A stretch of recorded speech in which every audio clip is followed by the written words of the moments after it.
तो बच्चों को सबको नमस्कार, गुड आफ्टरनून। देखिए बच्चों, पिछली क्लास में आपको जो पोएम पढ़ाना शुरू किया था मैंने, उस पोएम का नाम है, बोर्ड पे लिखा हुआ है, माई गुड राइट हैंड, यानी मेरा अच्छा दायां हाथ। ठीक है, मेरा अच्छा दायां हाथ। ठीक है, और ये जो पोएम है बच्चों, ये किसके द्वारा लिखी गई है?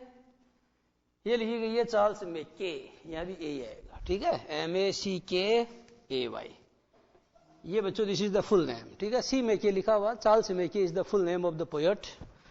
पोएट यानी कवि का पूरा नाम क्या है? चार्ल्स मैके है। ठीक है बच्चों, तो इस तरीके से आप ये देख रहे हैं कि पिछली क्लास में आपको मैंने जो समझाया उसको थोड़ा एक बार मैं वापस रिपीट करता हूं, तो जरा देखना। आपको बताया था आई फेल इनटू ग्रीफ, माने the poet fail into grief, the poet fail into trouble. कवि परेशानी में पड़ गया था। एडी बिगेन टू कंप्लेन, ये स्वाभाविक है बच्चों, इट्स बट नेचुरल। ये स्वाभाविक है क्या कि जब भी आप किसी परेशानी में पड़ते हो तो आप क्या करते हो? यू बिगिन टू कंप्लेन, माने तुम शिकायत करने लगते हो। ठीक है बच्चों, तो आपको एक चीज बताई थी अपने, एक वर्ब होती है, जैसे मान लो ये शब्द है बिगेन टू। अब आप जानते हो बच्चों, बिगेन एन तो शुरू करना, शुरू किया, लेकिन इसका अनुवाद जब भी आप करोगे तो आपको उस वाक्य के अंत में क्या बोलना पड़ेगा? लड़का है तो लगा, और लड़की है तो लगी, और यदि प्लूरल है तो लगे। ये आपको सदैव ध्यान रखना बच्चों, ये इंग्लिश का स्ट्रक्चर है। जैसे हम हिंदी में कहते हैं कि साहब बारिश होने लगी, तो जब आप कहते हो बारिश होने लगी तो कर्ता क्या बन जाएगा? इट, क्योंकि बारिश का कर्ता, मौसम का कर्ता, समय का कर्ता कौन होता है? इट होता है।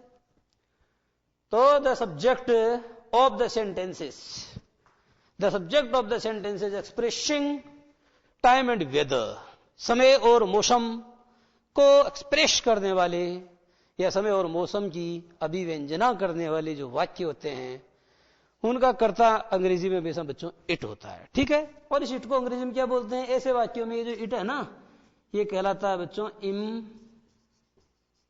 Impersonal pronoun.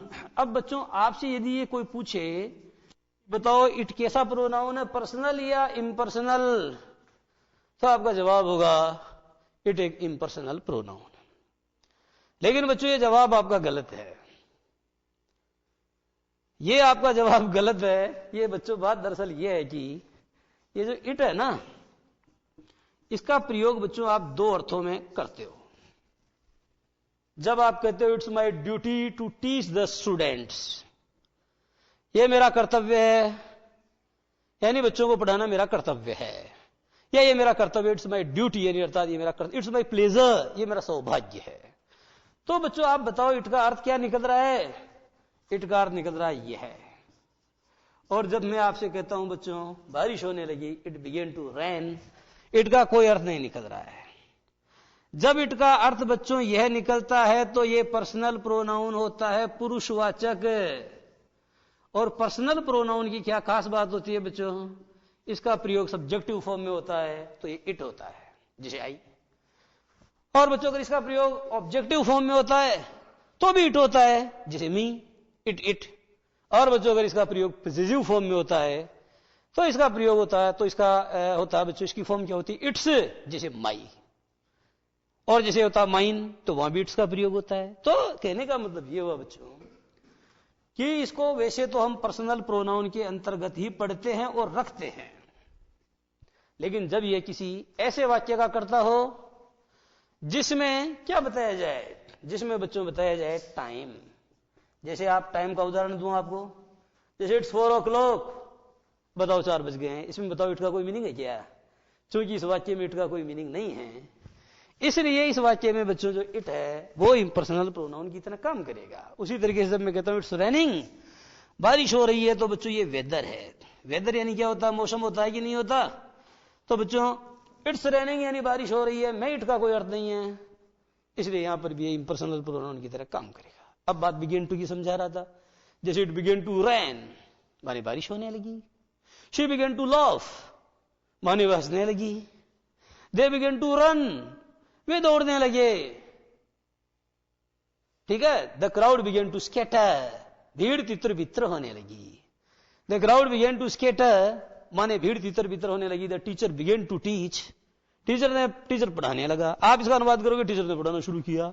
देखो बच्चों, टीचर ने पढ़ाना शुरू किया भी गलत नहीं है, लेकिन ये जस्ता नहीं है।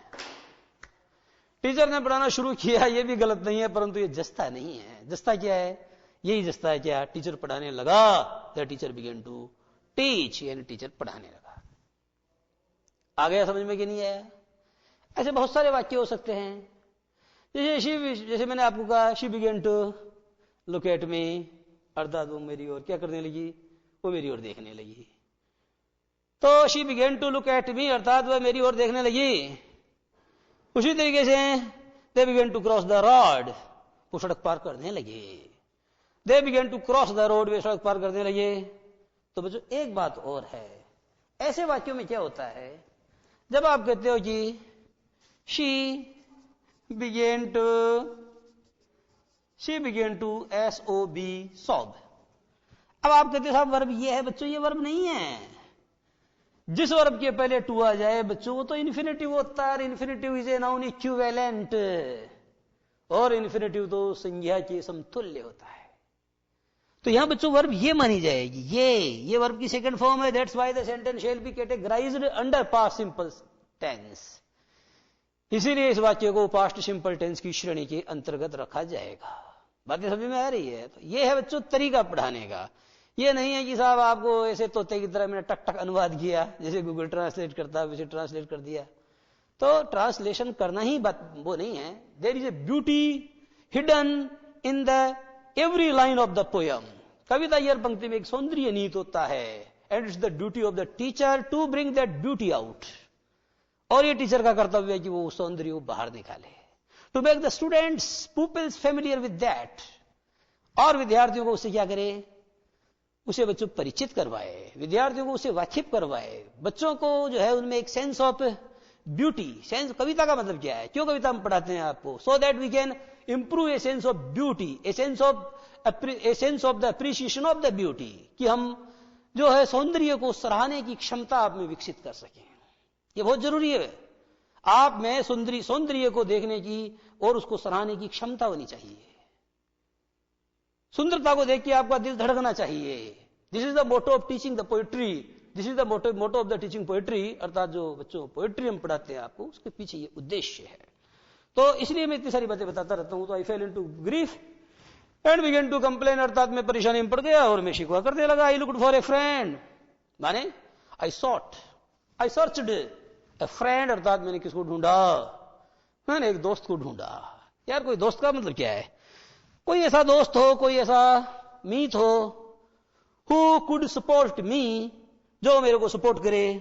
आई सॉट हिम इन वैन, लेकिन बच्चों ये कहता है मैंने उसको ढूंढा, पर मैंने उसको बेकार ही ढूंढा। मैंने उसको ढूंढा, पर मैंने उसको ढूंढने में बेकार ही वक्त जाया किया, क्योंकि ऐसा कोई दोस्त तो मुझे मिला ही नहीं। ऐसा कोई नहीं मिला राम भगति का मीत, ऐसा कोई नहीं मिला राम भगति का मीत। और तन मन सौंपे मिर्ग ज्यों सुने बदिक संगीत। कबीर कहता है कि राम भक्ति का मीत कैसा? जैसे बदिक होता है शिकारी, आखेटक, हंटर, तो दैट प्लेज म्यूजिक, वो बच्चों म्यूजिक बजाता है। म्यूजिक को मतलब बजाता क्या है? गाता है। अब म्यूजिक को गाता है तो उसकी धुन को सुन करके जो हिरण है वो इतना बावड़ा हो जाता है, इतना पैशनेट हो जाता है कि उसे अपनी सुध बुध नहीं रहती और वो अपनी जान दे देता है। इसे हम क्या बोलते हैं? इसे हम कहते हैं बच्चों सच्चा दोस्त कहते हैं, जो मतलब क्या है कि पूरी तरह से भरोसा करे। तो I looked for a friend, अर्थात मैंने एक दोस्त को ढूंढा, but I sought him in vain, लेकिन उस दोस्त को ढूंढने का मेरा जो नतीजा निकला वो डाक के 3 पात निकला। कंपेनियंस वर शाई एंड एक्वेंटेंस वर कॉल्ड। जब मुझे जरूरत पड़ी तो क्या हुआ बच्चों? जितने भी कंपेनियंस थे, those who lived in my company, जो मेरी संगत में, मेरी सोहबत में रहते थे, अर्थात बच्चों जो मेरे हमजोली थे, जो मेरे हम उम्र थे, जो मेरे दोस्त थे, हमदर्द थे, तथा कथित हमदर्द थे। तथा कथित इसलिए बोला बच्चों मैंने, ऐसे लोग जो कहने को तो कहते हैं कि मैं तुम्हारा दोस्त हूं, अंग्रेजी में कहते हैं बच्चों सो कॉल्ड। तो सो कॉल्ड का मतलब होता है ऐसे लोग जो होते कुछ और हैं, दिखते कुछ और हैं, इनको हिंदी में कहते हैं तथाकथित। जैसे मैंने कहा कि फला आदमी क्या है, वो मेरे तथाकथित मित्र हैं, अर्थात दोस्तों की गिनती में आते हैं, सिर्फ गिनती में आते हैं, दोस्तों की गिनती में शुमार होते हैं। लेकिन दोस्ती की कसौटी के ऊपर बिल्कुल भी खरे नहीं उतरते हैं। बातें समझ में आ रही है? तो कंपेनियंस वाले शाही का मतलब जो कंपेनियन अर्थात जो मेरे कंपेनियन थे, माने those who lived in my company, I mean my friends, my allies, मेरे जो दोस्त थे वो शर्मीले हो गए। तो बच्चों, शर्म तो लज्जा तो स्त्रियों का गहना है, स्त्रियों को शोभा देता है, लेकिन दोस्तों को लज्जा शोभा नहीं देती है। उन्हें आगे बढ़कर के क्या, they ought to come forward to help us, अर्थात वो हमारी मदद करने के लिए आगे आनी चाहिए। उनमें एक उतावलापन होना चाहिए। They must be passionate to help others, दूसरों की मदद करने का जज्बा उनमें होना चाहिए, पैशन होना चाहिए, जो उनमें नहीं पाया जाता। वो तो शर्मीले हो गए और देखो बगलें झांकने लगे। एक मोर आप बगलें झांकना, जब आप किसी से मदद मांगते हो एंड और बच्चों वो आपकी मदद नहीं करना चाहता है, ठीक है बच्चों, he do not want to help you in return, बदले में वो आपकी मदद नहीं करना चाहता, तो क्या करेगा, वो बगलें झांकेगा, वो आपसे आंखें नहीं मिलाएगा, इधर उधर देखेगा, तो आप समझ जाइए he is not mentally prepared, he is not mentally prepared to accept the proposal of your seeking help. तुम्हारे द्वारा सहायता मांगने का जो प्रस्ताव है वो उसके द्वारा स्वीकार्य नहीं है। ये आप उसकी मुख मुद्राओं को देख करके भाप सकते हैं। एक्विंटेंस वर्कआउट और जान पहचान क्या हो गए, टंडे बस्ते में पड़ गई, सारी जान पहचान खत्म हो गई। They give me good counsel but dreaded their gold, उन्होंने मुझको अपनी सलाह तो दी लेकिन अपना सोना अर्थात अपना धन देने से वो लजाए। तो बच्चों मैंने सोचा let them go, I explain, मैंने कहा भाड़ में जाए। मैंने ऐसे विस्मय कहा, I have a friend at my side, मैंने सोचा मेरी बगल में मेरा एक दोस्त है, टू लिफ्ट मी, मुझे उठाने के लिए, टू एड मी, मेरी सहायता करने के लिए, वॉट एवर बीटाइड, चाहे कुछ भी हो जाए, वॉट एवर मे हैपन, चाहे कुछ भी हो जाए, चाहे लाख तूफान आए, चाहे जान भी अब जाए, लेकिन एक है जो हर हाल में क्या करेगा, मेरा साथ निभाएगा। To trust to the world is to build on the sand. ये लाइन तो बच्चों लिख लो, ये लाइन अंडरलाइन कर लो बच्चों, ये सूक्ति है, दिस इज एन इडियम, सूक्ति बन जाती है। जैसे बच्चों आप जानते हो रामचरितमानस के अंदर इतनी बड़ी वो है, इतना बड़ा काव्य, लेकिन कुछ पंक्तियां ऐसी है बच्चों जो हमारे जीवन में क्या बन गई है, सूत्र वाक्य बन गई है, हमारे जीवन के सूत्र वाक्य बन गई है वो पंक्तियां, और हम उनको अक्सर बोलते हैं कैसे, जैसे एक तो कबीर की पंक्ति नहीं है, डाया कर प्रेम का पढ़े जो पंडित है। तो ये बच्चों एक दोहे की पंक्ति है, लेकिन हमने दोहा तो क्या कर दिया, दरकिनार कर दिया, और इस पंक्ति को हमने किसका रूप दे दिया, हमने इस पंक्ति को एक इडियम अर्थात एक लोकोक्ति अर्थात एक सूक्ति अर्थात एक कहावत का रूप दे दिया। फेंक जहां तक भाला जाए, एक छोटी सी कविता की लाइन, लेकिन एक मुहावरा बन गया है, मत चुके चौहान। इसका मतलब क्या होता है, ये तो बच्चों किसी दोहे की पंक्ति है, परंतु इसका मतलब यह, मत चुके चौहान का मतलब यह, चांस तुम्हारे सामने, chance is awaiting you, chance तुम्हारा इंतजार कर रहा है। यदि तुमने चांस के चेक को बुनाया नहीं तो क्या होगा, इतिहास के रथ के पहिए के नीचे कुचल दिए जाओगे। इसलिए क्या बच्चों, मत चुके Chauhan, opportunity comes only once, opportunity comes only once, मौका सिर्फ एक बार आता है, आपके द्वार को आकर के खटखटाता है, और यदि आपने क्या किया, उस चांस के चेक को कैश नहीं करवाया, कौन से बैंक में, वो तो आप लगाओ आइडिया, मैंने तो कहा उस चांस के चेक को यदि आपने कैश नहीं करवाया समय रहते तो चेक बाउंस हो जाएगा। मेरा मतलब यह है कि बच्चों आपकी जो आपका वो पैसा जो है वो लैप्स हो जाएगा, आपको नहीं मिलेगा, ठीक है। तो यहां ऐसी बातें हैं बच्चों। आइए हम देखते हैं, to trust to the world is to build on the sand. ये लाइन तो बड़ी अच्छी है बच्चों, दुनिया के ऊपर भरोसा करना तो बालू रेत की बुनियाद के ऊपर महल खड़े करना है, दुनिया के ऊपर भरोसा करना। जैसे मैंने उदाहरण दिया था, घनानंद अपनी एक कविता में कहता, प्रेम को पंथ कराल महा तलवार की धार पे दावनो है। प्रेम करना तो बड़ा मुश्किल है बच्चों, प्रेम करना तो तलवार की धार के ऊपर दौड़ना है। ऐसा किसने कहा, ऐसा हमारे हिंदी के महान कवि घनानंद ने कहा। तो बच्चों ये इश्क नहीं आशा, बस इतना समझ लीजिएगा, आग का दरिया और डूब के जाना है। ये तुलना कर रहा है उस चीज की, ये ऐसा नहीं है, ठीक है, इश्क करना नहीं है, ये तो बच्चों आग के दरिये में चलने जैसा है, चलना है, चलने जैसा नहीं है, चलना है। यही तो बच्चों मेटाफर और सिमिली का डिफरेंस है, यही तो रूपक और उपमा का अंतर है। चांद जैसा है तो उपमा है, लेकिन चांदी है तो मेटाफर है, माने रूपक है। और आगे बढ़ो, I will trust but in heaven. आज ये बच्चों कवि बहुत दम की बात कह रहा है, वो ये कह रहा है बच्चों कि भाई एक भिखारी दास कवि है बच्चों, वो हिंदी का कवि है, उन्होंने ये कहा है कि ऐसी बात है, तुम कितने ही चौंसले कर लो, तुम कितने ही चौंसले कर लो, कितनी ही नाटकीयता कर लो, कितने ही वामपत्ति के ढोंग कर लो, कुछ भी कर लो, लेकिन अंत में अंत भजोगे राम। जब यार अंत भजोगे तो फिर उसको क्यों बिना बात ही नाटकबाजी करते हो, बजना भजो ना उसको।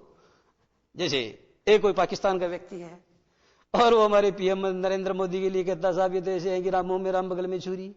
अरे यार मुंह में राम बगल में छुरी तो ठीक है, परंतु तुमने राम बोल तो दिया ना।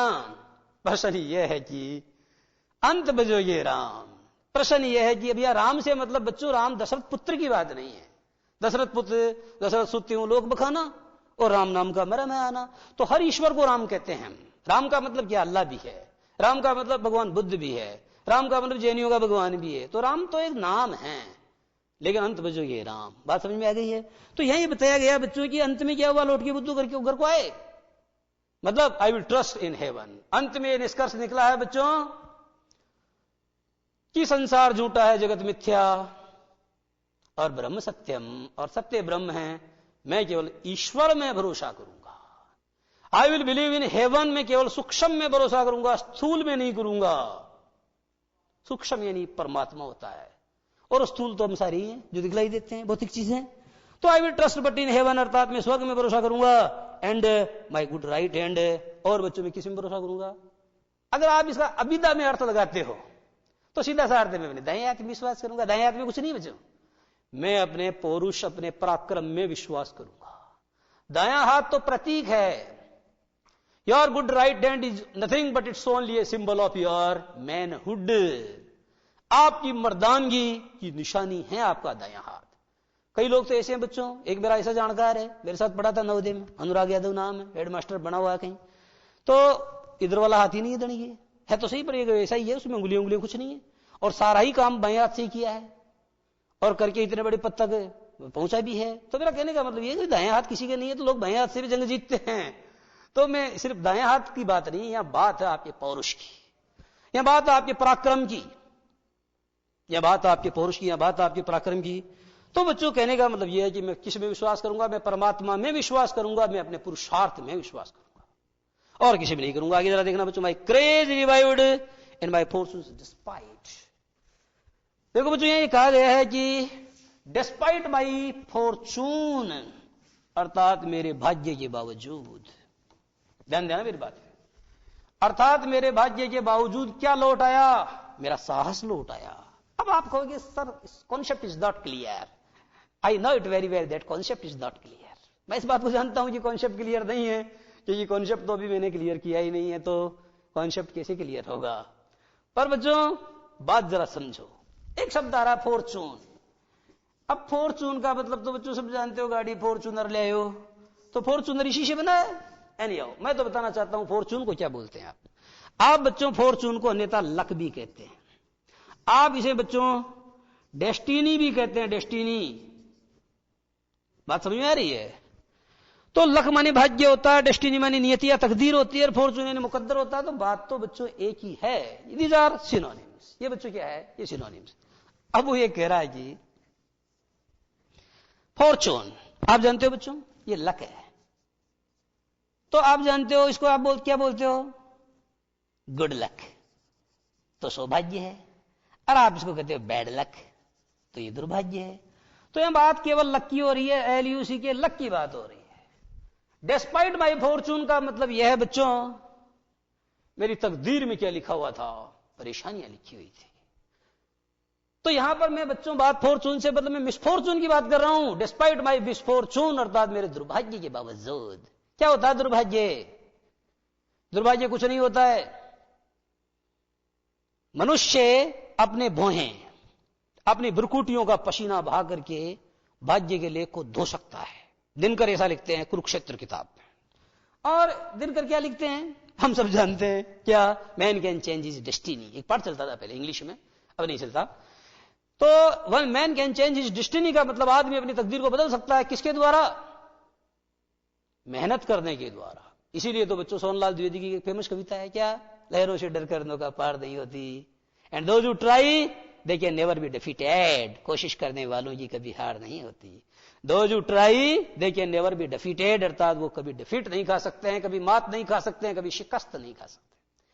तो कवि कहता है कि despite my Fortune, I mean despite my misfortune, अर्थात मेरे दुर्भाग्य के बावजूद, दुर्भाग्य था तो था, दुर्भाग्य मेरा बाल भी बांका नहीं कर सका। My bad luck couldn't bend even my bad luck couldn't bend even a breadth of my hair, इसका मतलब मेरा बाल भी बांका नहीं कर सका। कौन नहीं कर सका? मेरा दुर्भाग्य नहीं कर सका। और क्या हुआ बच्चों? माई क्रेज रिवाइव्ड, मेरा साहस लौट आया। अब आप एक बात बताओ, साहस अगर लौट गया तो फिर तो बच्चों सब कुछ लौट गया। ध्यान देना एक बात, ये बच्चों एक वर्ब है रिवाइव, इसका मतलब होता है लौट आना, एक होती है रिटर्न, इसका मतलब भी लौट आना। इन दोनों के बाद बच्चों बैक शब्द लगाने की गलती कभी नहीं करना।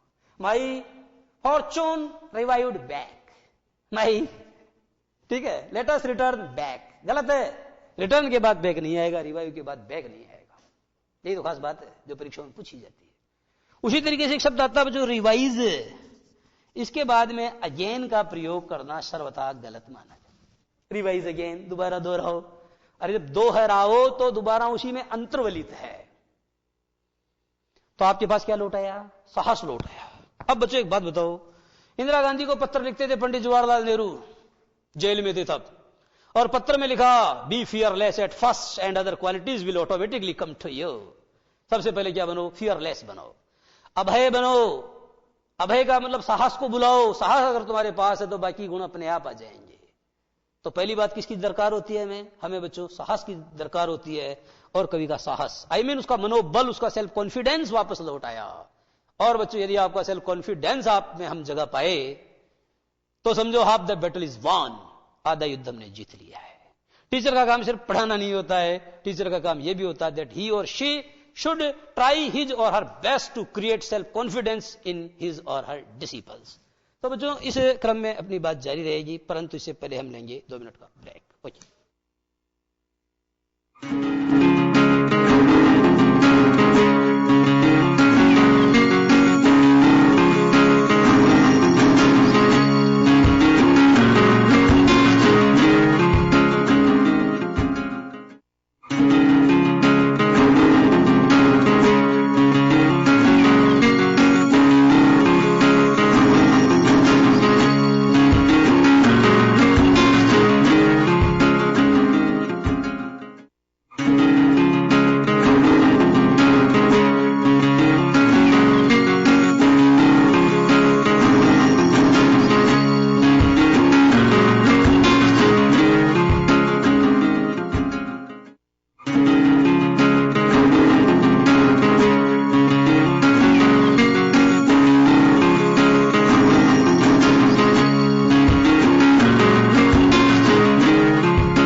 लेट अस कंटिन्यू, अपनी बात को हम आगे बढ़ाते हैं। And my hand was as strong as my spirit was light. देखो बच्चों आगे की लाइन बहुत अच्छी लाइन। अब ये बताओ कि जब कवि निराश था, when the poet was disappointed, when the poet was exhausted, जब कवि बलटूट था, जब कभी हताश था, जब कभी होपलेस था, तो क्या हुआ? यह हुआ बच्चों कि उसका साहस लौट आया, उसका करेज उसमें लौट आया। तो आगे कवि कहता है कि and my hand was as strong as. देखो बच्चों, जब मैं आपको कहता हूं कि जरा ध्यान देना,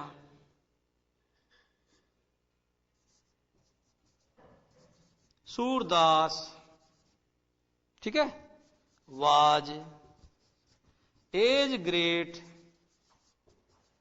एज मिल्टन, तो क्या मतलब हुआ इसका? इसका मतलब बच्चों मैं दोनों के बीच में क्या कर रहा हूं? तुलना कर रहा हूं, दोनों में समानता स्थापित कर रहा हूं, मैं दोनों की क्वालिटीज में इक्वालिटी बता रहा हूं। I am trying to establish an equality between the qualities of both the birds. जो दोनों कवि हैं उनके बीच में बच्चों उनकी क्वालिटी को मैं क्या कर रहा हूं, इक्वल कर रहा हूं। एजेस का मतलब जानते हो, उतना जितना होता है उतना। सूरदास उतने ही मान थे जितना मान मिल्टन था। अब बच्चों यहां दो गुणों की तुलना की गई है, एंड माई हैंड, और बच्चों जो मेरा हाथ था वो एज स्ट्रॉन्ग एज यानी उतना ही मजबूत था जितना बच्चों मेरी स्पिरिट यानी होता है मेरी आत्मा, मेरी सॉल क्या हो गई थी बच्चों, लाइट यानी होता है हल्की। जानते हो कपड़े का कलर, यार इसका लाइट कलर है, इसका डार्क कलर है, तो लाइट का मतलब हल्का होता है, लाइट माने प्रकाश भी होता है, लाइट यानी प्रकाश भी होता है, लाइट माने हल्का भी होता है। तो बात दरअसल यह है कि जब निराशा के बादल छट जाते हैं मनुष्य की मन क्षितिज पर से, ठीक है, जब आपका the horizon of your mind, जब आपका होराइजन ऑफ योर माइंड यानी आपका जो दिमाग है उसका क्षितिज है, उसके ऊपर बच्चों क्या है, द क्लाउड्स ऑफ डिसअपॉइंटमेंट, जो निराशा के बादल छाए थे, क्या हुआ, स्केटर्ड, वो तितर बितर हो गए, बादल छट गए। अब क्या होगा, एक बोझ मन से हट गया। शिवमंगल सिंह सुमन अपनी एक कविता में लिखता है, क्या बहुत अच्छी कविता है जिसमें वो कहता है चलना हमारा काम है, कविता का नाम है चलना हमारा काम है। तो कवि कहता है कि दो बात सुख दुख की हुई कुछ बोझ मन का हट गया, दो बात सुख दुख की हुई कुछ बोझ मन का हट गया, अच्छा हुआ तुम मिल गई कुछ रास्ता ही कट गया। दो बात सुख दुख की हुई कुछ बोझ मन का हट गया, अच्छा हुआ तुम मिल गई कुछ रास्ता ही कट गया, क्या राह में परिचय कहें राही हमारा नाम है, चलना हमारा काम है। तो बच्चों बोझ मन का हट गया, इसका मतलब कवि का साहस जब लौटा तो उसके मन का बोझ हट गया, और उसका मन क्या हो गया, उसका स्पिरिट या उसका सॉल, उसका दिल बच्चों हल्का हो गया, और उसका हाथ क्या हो गया, मजबूत हो गया। साहस क्या करता है बच्चों, साहस दो काम एक साथ करेगा, एक तो आपके दाएं हाथ आपके हाथ को मजबूत करेगा, अर्थात आप में क्या जगाएगा, आत्मविश्वास जगाएगा। यह हाथ आत्मविश्वास का प्रतीक है, तो बच्चों जब उसका आत्मविश्वास मजबूत हो गया वहीं उसके दिल का बोझ हट गया और उसका दिल हल्का हो गया, उसका दिल हल्का हो गया। And my hand was as strong as my spirit was light, raised me from sorrow, इसने मुझे उठाया। कहां से उठाया बच्चों, मैं गिर गया था, कौन सी गर्त में गिर गया था, मैं बच्चों दुखों की गर्त में गिर गया था, मैं निराशाओं और कुंठाओं की गर्त में गिर गया था। The poet had fallen into the ditch, the poet had fallen into the ditch, और डिच भी नहीं तो एक शब्द लिखो बच्चों, ABYSS, जानते हो एबीस यानी क्या होता है, पाताल। The poet had fallen into the abyss और द डिच ऑफ सोरो। कवि महोदय बच्चों क्या हुआ कि सोरो यानी दुख रूपी, ये बच्चों मेटाफर है, कवि दुख रूपी क्यों, दुख की, ये तो बच्चों रूपी कुछ नहीं है, ठीक है, ये तो काकी के संबंध बता रहा है। कवि दुखों के पाताल में गिर गया था। अगर बच्चों पाताल शब्द नहीं जैसे तो आप बोलो रसातल, क्या बोलो, रसा यानी पृथ्वी होता है, और ये पृथ्वी का बच्चों धरातल नहीं है, ये नीचे वाला तल है, एक धरातल होता है एक रसातल होता है। तो मैं दुखों के रसातल में गिर गया था, मैं परेशानियों की खाई में गिर गया था, और किसने मुझे उठाया, इट रेज्ड मी, मेरे गुड राइट हैंड ने अर्थात मेरे दाएं हाथ ने मुझे उठाया। बच्चों दाएं हाथ ने नहीं उठाया, किसने उठाया, मेरे पौरुष, मेरे मैनहुड ने अर्थात मेरे आत्मविश्वास ने मुझे दुखों की गर्त से ऊपर उठाया, और क्या किया, और बच्चों it saved me from pain, और इसने मुझे बचाया किससे, दर्द से बचाया, परेशानी से बचाया। एक बात बताओ, परेशानी कौन भोगेगा, दुख कौन भोगेगा, वन हु इज टोटली पेशिव, एक ऐसा व्यक्ति जो पूरी तरह निष्क्रिय है, अजगर करे इन चाकरी पंछी करे इन काम, और दास मलूका कह गए सबके दाता राम। इस तरीके से काम ही नहीं करेगा कोई आदमी।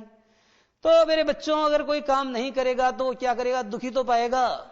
तो कवि ये कहता है कि माई सेल्फ कॉन्फिडेंस रिवाइव्ड, मेरा आत्मविश्वास लौट आया, and it saved me from the pain, it saved me from the pain, अर्थात इसने मुझे किससे बचाया, मुझे दर्द से बचाया, मुझे परेशानियों से उबारा, इसने मुझे परेशानियों से उबारा, और बच्चों इसने मेरा भाग्य संवारा, अर्थात इसने मुझे दुख से बचाया।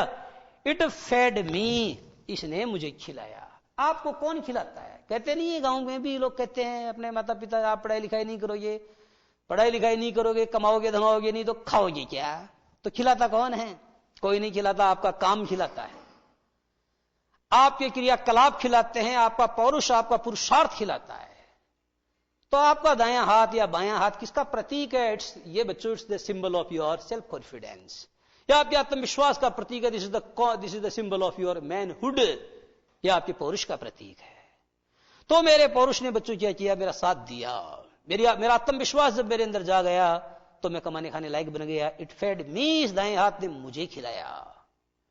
इसका मतलब बेरोजगार रहेगा जो आदमी, या खा खाएगा? कैसे खाएगा? पैसे नहीं कमाएगा, तो पैसे कमाएगा तभी तो पार पड़ेगी। ये भौतिक संसार है बच्चों। कैसा संसार है ये? भौतिक संसार है। तो यहां बातों से काम नहीं चलता है, यहां तो सारा काम उसी से चलता है। और वो कैसे आएगा? वो तो काम धाम करने से आएगा। तो इट फेड मी, अर्थात इसने मुझे खिलाया। It clad me again and again. अब बच्चों देखो, एक बात है, एक शब्द तो आ रहा फेड, इसने मुझे खिलाया। एक शब्द बच्चों क्लेड, ये क्लेड जो है ना बच्चों, ये क्ली की सेकंड फॉर्म है। क्ली यानी क्या होता है जानते हो? क्ली माने होता है टू ड्रेस समबडी, किसी को कपड़े पहनाना। तो इस दाएं हाथ ने, अर्थात मेरे पौरुष ने, जब मैंने काम करना शुरू किया तो बच्चों it not only fed me but also it clad me. It not only fed but also clad me, अर्थात इसने न केवल बच्चों it give me not only food but also clothes.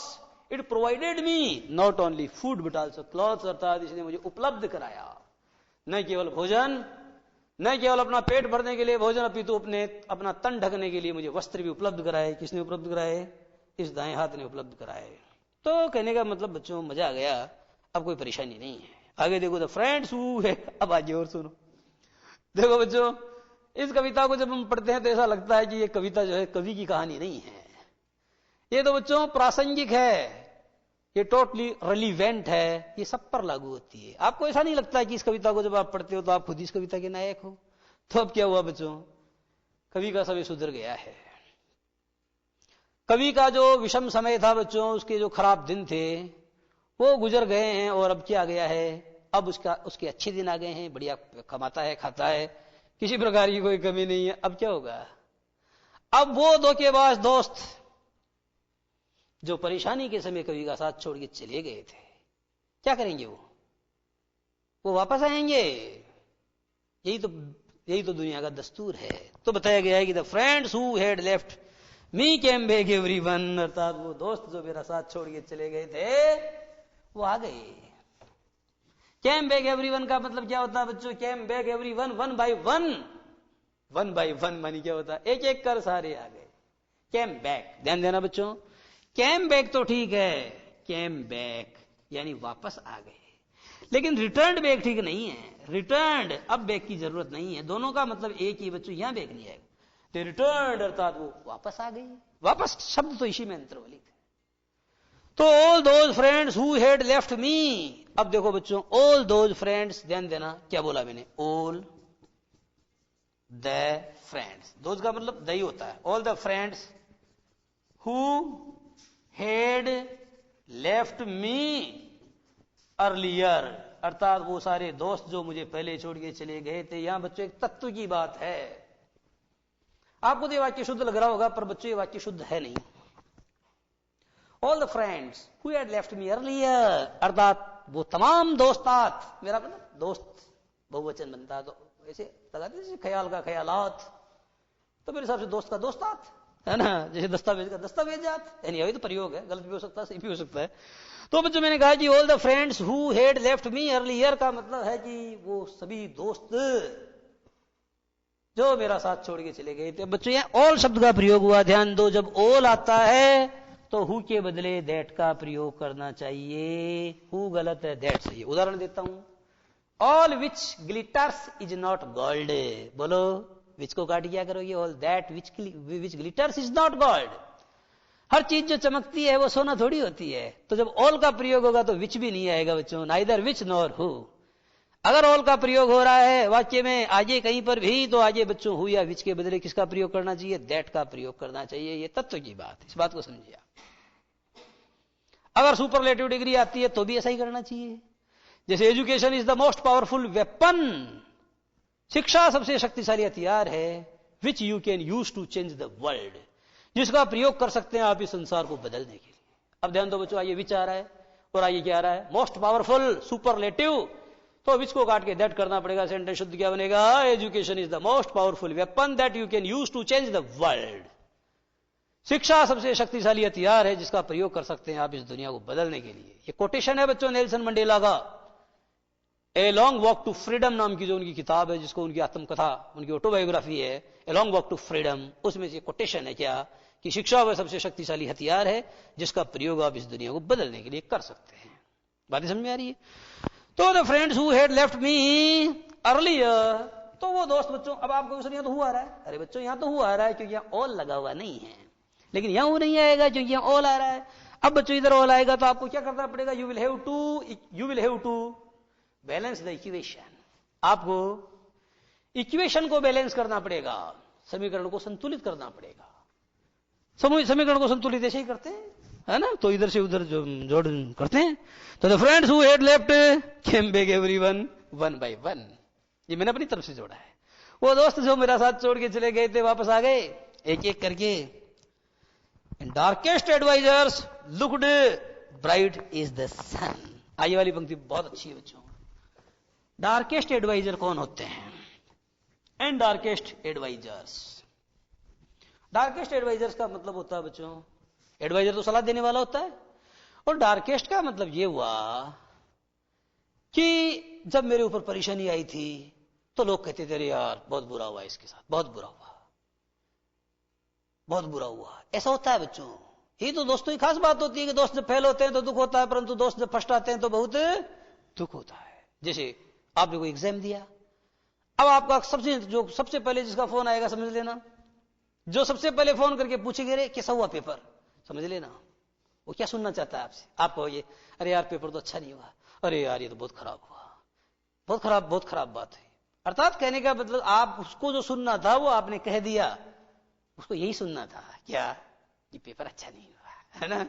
तो ये तत्व की बातें हैं, ये तो बच्चों प्रैक्टिकली समझने में आपको बहुत टाइम लग जाएगा। तो डार्केस्ट एडवाइजर्स का मतलब ऐसे लोग जो सलाह देते थे, और डार्केस्ट क्यों बोला गया उनको, तो जो डार्केस्ट का मतलब होता है सेल्फिश, स्वार्थी, सेल्फ इश। ध्यान दो बच्चों, ये है सेल्फ, जरा देखना सेल्फ, अब लगा दो ISS, एडजेक्टिव बन गया।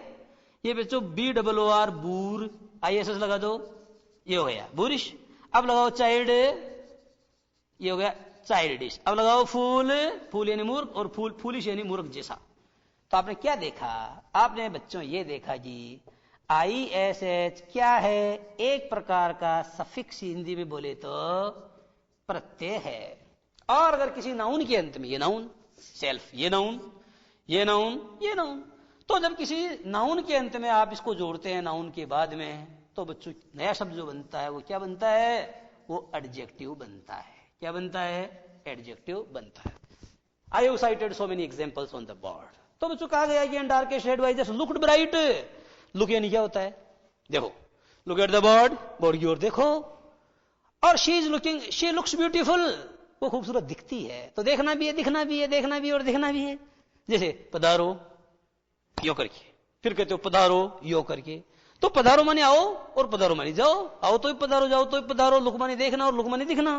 तो and darkest advisers looked bright as the sun, और सूरज के समान उज्जवल, सूरज के समान उजले प्रतीत होने लगे। कौन बच्चों, डार्केस्ट एडवाइजर्स यानी स्वार्थी सलाहकार।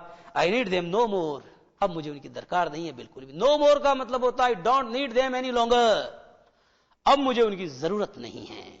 दे are no more for me, अब मेरे लिए वो नो मोर हैं। एज दे ऑल अंडरस्टैंड, और ये इस बात को वे भी बखूबी जानते हैं, समझते हैं। आई थैंक दी का मतलब होता है बच्चों यू, आई थैंक यू, हे मेरे पौरुष, हे मेरे पराक्रम, हे मेरे परमात्मा, हे मेरे दाएं हाथ, मैं तुमको क्या देता हूं, मैं तुम्हारा शुक्रगुजार हूं। आई ट्रस्ट दी, मैं तुम में भरोसा करता हूं। माई गुड राइट हैंड, अर्थात है मेरे दाएं हाथ। तो सारांश बच्चों क्या निकला कि पतवारों ने जब से मेरी नाव को धोखा दिया, मैं भंवर में तैरने का हौसला रखने लगा, और मौत का अंदेशा उसके दिल से क्या जाता रहा, वह परिंदा बिजलियों में घोंसला रखने लगा। पौरुष लौट आया। तो बच्चों इस तरह से आज की बात यही समाप्त, आगे वाली अगली क्लास में। नमस्कार।